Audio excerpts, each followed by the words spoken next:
Bienvenue sur la chaîne Photophile. Bienvenue dans ce nouveau cours consacré à Affinity Photo. Alors ce cours fait suite au précédent sur les macros pour aller un petit peu plus loin dans l'utilisation de cet outil qui me permet donc d'automatiser des actions. On avait créé dans le cours précédent une macro qui permettait d'ajouter ici, vous voyez si je clique dessus, un logo en bas à droite de chaque image.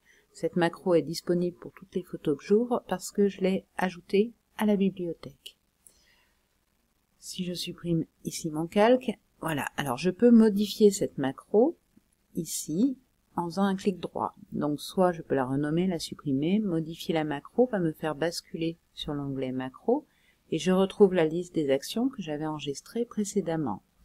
Vous vous rappelez peut-être, on avait dit quand il y a la petite roue dentée, c'est que j'ai la possibilité de modifier le paramètre choisi avant d'appliquer la macro. Ici, je peux, par exemple, annuler le mode ajouté pour remettre le mode normal. Dans ce cas-là, ça va se produire avant d'appliquer la macro. Mais un élément intéressant, c'est de pouvoir définir le paramètre au fur et à mesure de ma macro, c'est-à-dire pendant le déroulement. Alors, cette option existe, mais elle est bien cachée dans Affinity Photo. C'est ce petit rond à côté, ici. Il y a un tout petit rond, minuscule, gris foncé, alors voilà. Quand je clique dessus, vous voyez, j'ai un œil qui s'affiche. Si je reclique, on voit bien la différence. L'œil va me permettre de dire, à ce moment-là, tu interromps la macro pour que je choisisse manuellement le paramètre que je souhaite appliquer. Si on fait le test, ici je lance ma macro. Tout à l'heure, quand je l'ai lancé, vous avez vu qu'il m'a rien demandé du tout. Là, je lance ma macro, il démarre les étapes et ici, il me demande quel mode de fusion je souhaite appliquer. Admettons que je me remette en normal, appliquer, et il finit la macro tout seul.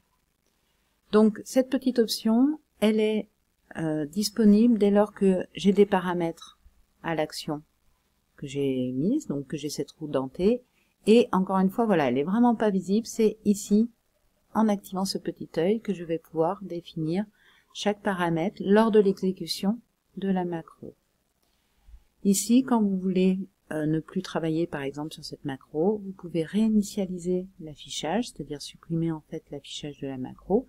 Faites attention, à partir du moment où vous l'avez enregistrée dans la bibliothèque, vous la conserverez. Par contre, si vous avez oublié de l'enregistrer dans la bibliothèque avec ce bouton-là, vous perdez votre macro. Voilà, donc c'est un cours assez rapide, c'est uniquement pour compléter le cours précédent. On verra dans le cours suivant comment cette fois appliquer une macro à tout un ensemble d'images automatiquement, c'est-à-dire gérer en fait du traitement par lot de manière à automatiser tout un dossier d'images et à les traiter en une fois. Je vous dis à très bientôt sur la chaîne de Photophile et pensez toujours à nous mettre vos commentaires et à cliquer sur le bouton j'aime si vous avez apprécié cette vidéo. On se retrouve très bientôt pour la suite.